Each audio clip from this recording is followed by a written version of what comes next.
Hello and welcome to the Django ORM Mastery course. In this tutorial, we learn how to create a set of tables, models, to support multiple user types. If you are looking for a Django course and you want to master building and interacting with databases with the Django project, then please consider our course here. Now, you will find a link in the video description. That should always give you the best price for the course. This is example one because there are multiple approaches to fulfill this type of requirement. Much of it will actually depend on your particular project and your particular project requirements. Because of that, I have generated some specifications that we're going to be working with. So you can see here that our design is going to support a user who can only have one role. So they're either going to be an admin user, a student user, or a teacher user. Now, I would say this is fairly common. A lot of systems out there will only support one user role. So you would have to have a separate account as a student and then a separate account as a teacher, for example.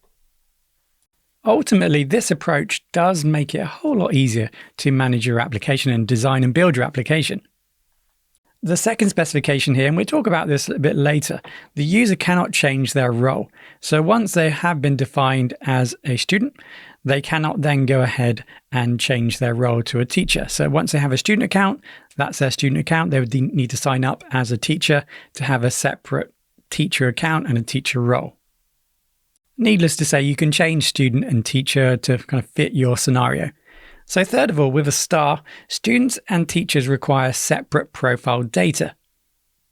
In this tutorial, we are going to lead towards this idea of creating separate tables for students and teachers or other users or roles to allow them to separate their profile data, because what we store about the teacher might be separate to what we store about the student, for example. Before we start building, let me just give you a quick overview regarding authentication and authorization. So these are two vital information security processes that administrate and protect your system and information. Now, Django supports out of the box both. It comes with an authorization package, if you like, or tools, and then it also comes with authentication. So we have been predominantly focusing in this section regarding the authentication. So actually authenticating the user, and obviously that data is authenticated based upon the username and password in the user table. So let's imagine we just built a table, a user table with just username, password, and role, and we could specify multiple roles. So what we end up with is potentially lots of users, and they're assigned to different roles. So in order to authenticate them, we just need to know their username and password. And then to authorize them, so this is slightly different. So one step is to make sure they are who they are by their username and password. But actually in the application, we want to be able to authorize them to perform certain things. So what we can do here is that we could use the role of the student that's assigned to that particular user to then authorize them, authorization, maybe to certain pages of our application or to access certain data. So very simply, we could have, for example, if role equals student, then we could allow that user to do something. But of course, that user, first of all, needs to be authenticated. They need to be actually logged in with a username and password. Now, Django does support or does provide both authorization and authentication. So behind the scenes, whenever we generate a new user, potentially what's assigned to that user are permissions. If you look at a default Django project, navigate to the database, you can see there is a number of tables here, and that all supports the authentication and authorization process. So here we have some groups and some permissions. So Django, when we create a new user, will assign potentially permissions to that user. So you can see some of the different permissions here that we can apply by default. So for example, change group, delete group, add session, delete user, change user. So these are all permissions that have been set that can be applied to a user. So let's imagine we created a new user. That user logs in, authenticates himself with the username and password, and then we can assign these permissions to that user. So let's assign the add user permission to that user, that means they potentially will be able to log into the admin and then add a new user because they have this permission here. So hopefully you can start to see that. So here we have authentication. Like I said, once they've been authenticated, we could use information in the user table to then perform actions based upon their role. So if they are a student, we could check that and then allow them to a certain page, for example, allow them certain data. If their role is a teacher, obviously they have different permissions. They'll be authorized to look at different data and so on. So we could use this in the user table. Now, the other approach is to, by all means, create roles for particular users. But what we could do in terms of authorization is that we could utilize, for example, a group. So what we can do here is we can set up multiple groups. So the user logs in and then that user is assigned to a particular group. So if we were to make, for example, 2 groups, we could assign that user to a particular group, depending whether they're student and teacher. And then what we can do, based upon those groups, is we could set permissions, define permissions. Student is allowed to view this and view that. Teacher is allowed to delete this and delete that. We could build these permissions and assign these permissions to groups. Now remember, users are associated to groups and permissions are associated to groups. So what we can now do in our application, for example, is we could check what user the group is in, and then we could check what permissions they potentially have. So it just allows us to, without having to define so much information in the user table, it allows us to expand the permissions that we can define to every user. And we can manage users not by the data in the user table, by the fact that they are in particular groups, and we assign permissions to groups. So one of the main reasons of assigning permissions to groups and not users is it's a lot easier to manage. Imagine you had 1,000 users, and trying to manage 1,000 users and their permissions is quite hard. If we were to update one permission, we would need to update that one permission for every single user potentially. And so it gets a little bit messy. So by adding users into one or more groups, it means that we can manage their permissions whilst they're using the application. So one of the main reasons of trying to explain that to you is because a lot of students would start off by creating 2 tables, one for student and maybe then one for teacher. But hopefully you can start to see that isn't needed, because if we have one table, there is common information related to all the users, and that's their username and password. So that doesn't differentiate between different users at all. That's exactly the same. So in actual fact, what we could do is just build a user table with username and password, and we could manage the role, their individual roles, by assigning that particular user to different groups based upon what type of role that they should have in our application. So in actual fact, we don't need a separate field here called role at all. We could just simply use authorization groups. So there's absolutely no need for us to set up multiple tables for multiple user types or roles. So I mentioned earlier that we didn't need role because we could manage these users in groups, but that's a bit of a nightmare. Imagine we didn't have the role field in our table. So when we set up the user, we didn't define their role. What would happen is that we have loads of users in groups. And for example, how would I know whether that teacher is an actual teacher or not? I would have to ask someone else or find out some information. So in order to manage those users more effectively, it probably is better for us to actually define a role in the user table to make it easier for us to identify that particular user and utilize that to maybe assign them automatically into groups. Okay, so into the code, you will find a base zip file. You'll be able to extract that and then just delete that. Extract that. That will then provide you all the setup code, and we're going to work from there. So here we have the core project. We have a user folder here. So we're going to go into the models and start building our database. So I will make the general assumption that you maybe have seen the previous tutorials in this mini series that I've created in this course. There is a link in the video description to the playlist for this course. So the approach we're taking here, we are going to be utilizing a custom user model. Now, this is highly recommended whenever you set up any Django application that you don't use the default user model, that you just extend potentially using the abstract user. So I'm just going to bring in the code. Apologies, I know that some people get annoyed with just copy and pasting, but it gives me time to then just explain rather than watch me type, because I'm terrible at typing and talking at the same time. Right, so abstract user. So like I said, this is going to allow us to override or allow us to utilize our own user table. It's taking all the information from the default user table that would have been set up had we migrated our project at the start. So we're just building a copy essentially of the user table that will include all the fields and any methods and anything else associated to the user table. So it'll work exactly the same way as the normal user table. So let's go ahead and build a new user table. So we'll just call this user. Why not?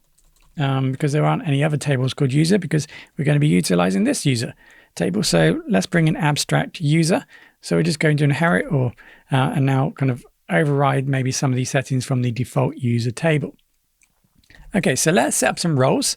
So there is a tutorial where I explain different methods or different approaches to creating what is a choice field. So models.text choices. So let's set up our different users. So admin equals admin. So this is going to be stored in the database, the word admin, and then the human readable word for any drop downs that this is associated to. Let's just go for the name admin. So that's what's going to be seen in the drop down. So student equals, same thing again, student, and then the human readable. So you get the idea now. So I've added the teacher as well. All right, so what we're going to do is we're going to set this, that's just an example. So let's just keep it simple. So teacher, there we go. Right, so I'm going to set the base role. So whenever a user signs up, the base role is going to be admin. Now already you might be flagging in your head, well, why would they be admin? Just a normal sign up here. I'll explain that later why we're going to set admin here, and it's something that you might want to change. But the workflow for this application is going to be that if a student does want to sign up, I'm making the assumption, and I won't go through this in this tutorial, I'm making the assumption there is a separate form for student. And I'll show you how to create a separate abstract class so that we can work through an abstract student class when building a student. And the same for a teacher. So if a teacher was to be signed up to this system, then I'm making the assumption that this teacher would go to the teacher register page and sign up through that. And again, we'll build an abstract class for that. Otherwise, anyone else who signs up to this system will be an admin user. So therefore, I've set the base role to admin. So role here is referring to this subclass here, and then obviously the admin data. Right, so with that in place, let's now build a new field. If this doesn't make sense to you, obviously what we've done is we've inherited everything from the user table, and now I'm adding a new field, which is called role. So models dot, and I need to decide what type of data I'm storing. It's going to be a character field. And then I can set the human readable name for it or not. And then let's just go for the max length. Max length equals 50. And then we need to choose or define our choices. So we need to connect our choices here to our field. So let's do that. Choices equals, and this is going to be role. That's the name of the class.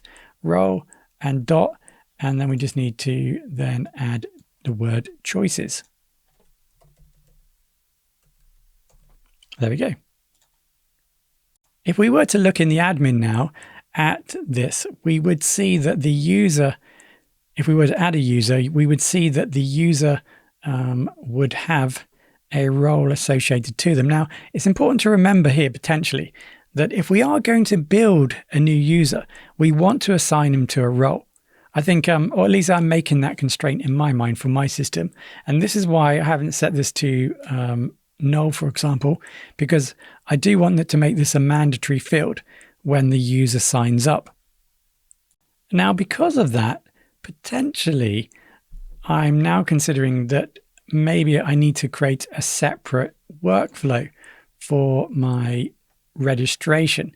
In that case, potentially I'm thinking about avoiding using AbstractUser and potentially working an approach whereby I set up a custom workflow for registering users. Now, it just happens that the next tutorial, we will be focusing on that. And that's the reason why in the preview, I set up that little star to indicate that students and teachers require separate profile data, because that's something really we need to tackle by potentially creating our own sign-up workflow. And like I said, we'll do that in the next tutorial. Right, so here, what I'm going to do is, in actual fact, set up a custom workflow, and I'm going to override the save. So what I'm going to do here is override the save method, and then I'm going to set the default role to a user should they sign up. So because I haven't set the role field here to allow null fields, for example, when a user does sign up, in this case just the admin user, this is all about the admin really, then we are going to need to assign something to that field. So I can actually do that without making a custom sign up process or overriding anything there by utilizing the save function here. So if not self.pk, so if the user doesn't have a primary key, if the user hasn't been created, then we're going to say self.role equals self.base role. So we're going to assign them to the base role, which is admin. And then we just need to return that and save. So super.save. And then just pass in args and quarks. A bit of silence. There we go. On a side note, if you're not too sure what args and quarks are, for example, there is a good tutorial in this channel which will help you understand that in a little bit more detail. All right, so let's give this a go. Let's go ahead and migrate this.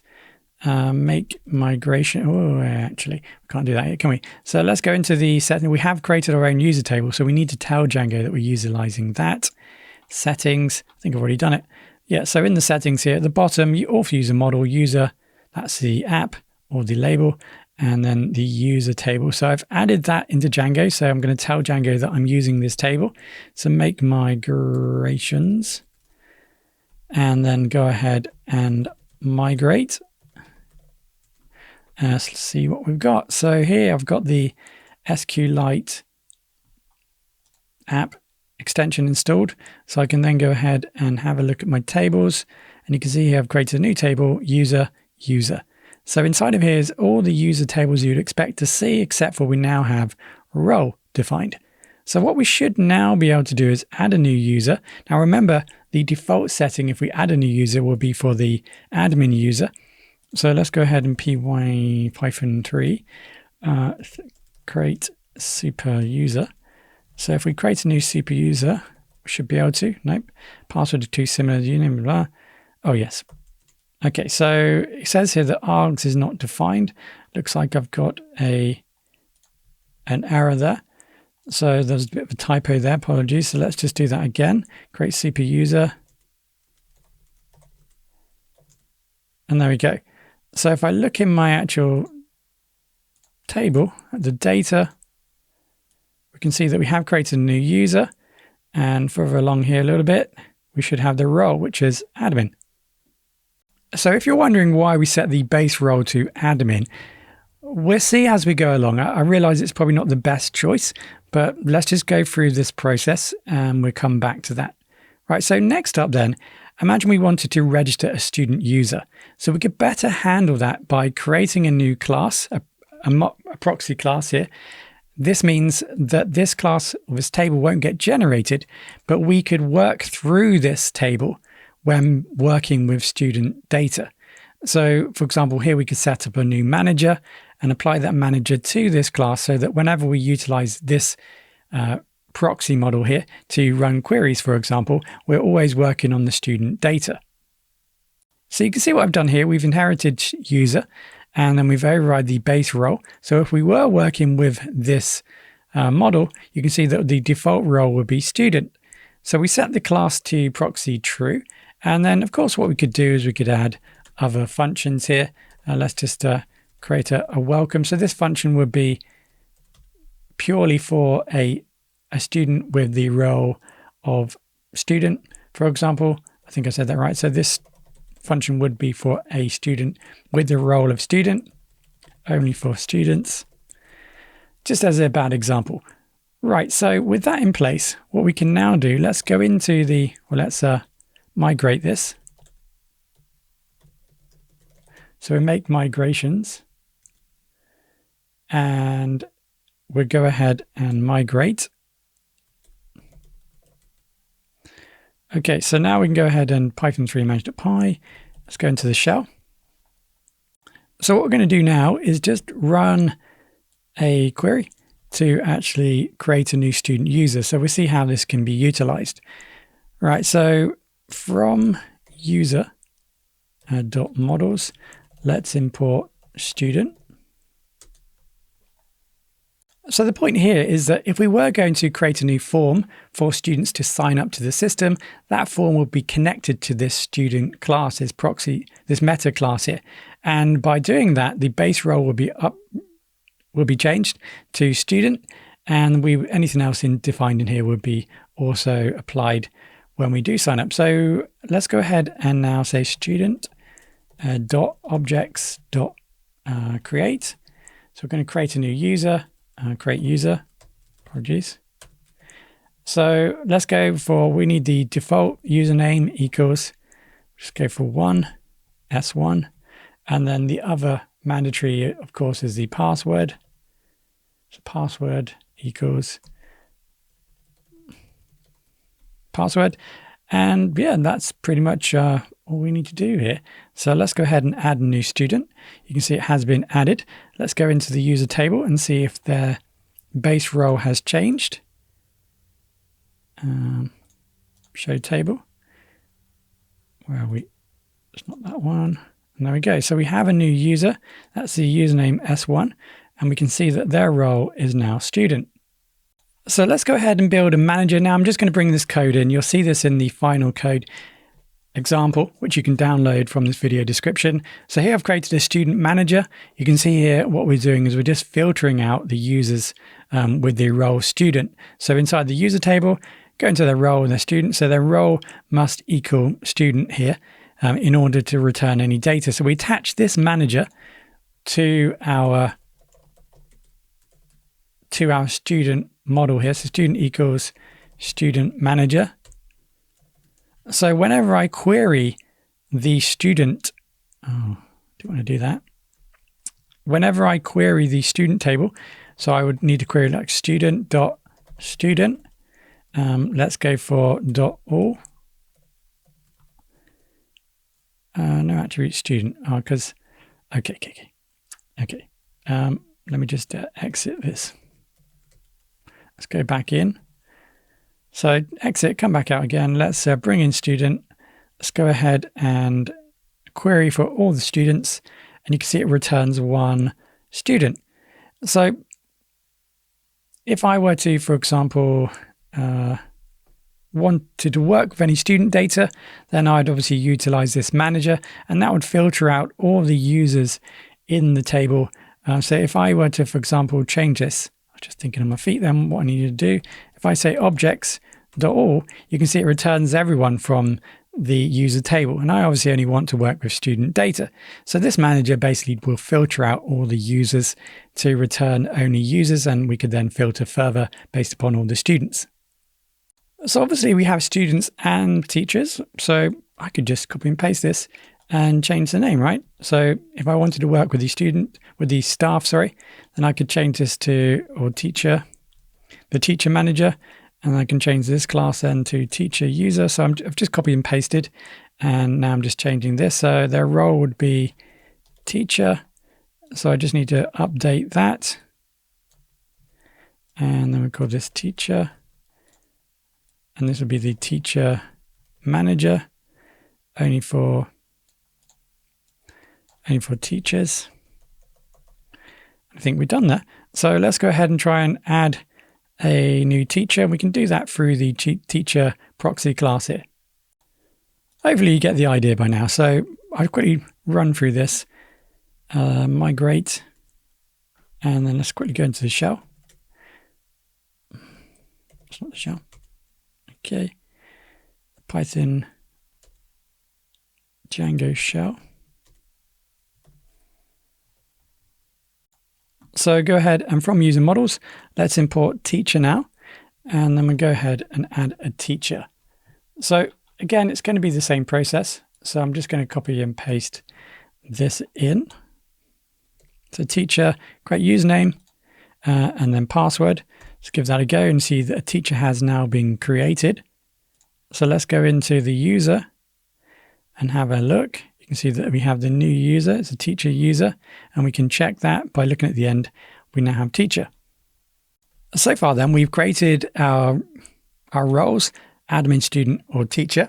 So we're able to kind of register these three different roles.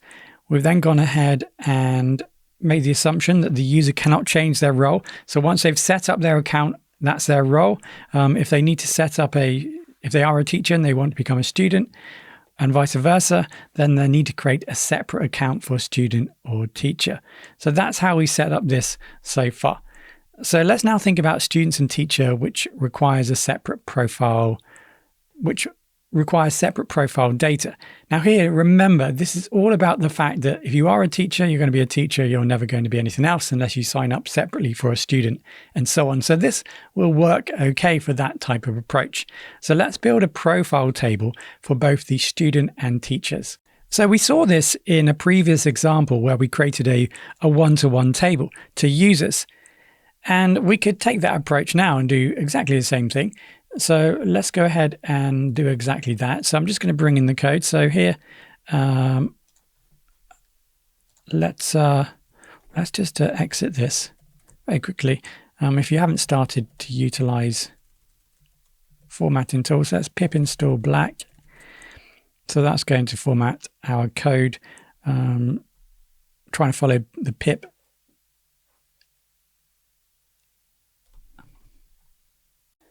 Well, once black's installed, just go ahead and Python 3 black, use the mflick switch black, and then dot refer to all. So that should format everything. There we go. Right. So right now, student. So underneath the student here, we're going to create a one-to-one model. So you can see here that we have two fields. The first field is the one-to-one connection to the user table. And then secondly, we're just going to create a random thing. So here we're going to have student ID. We're going to set this to null and blank equals true. So this can be a null field.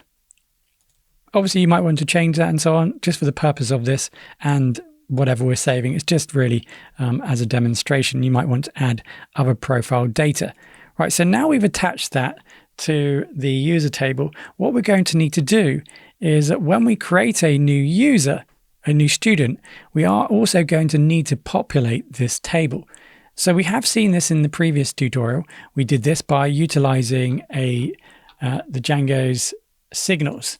So we're going to use the post save signal. So whenever we save some data, whenever we save a new user, we're going to send a signal and capture that signal so that we can then perform some additional tasks. So we're going to need to bring in the receiver so we can receive those signals.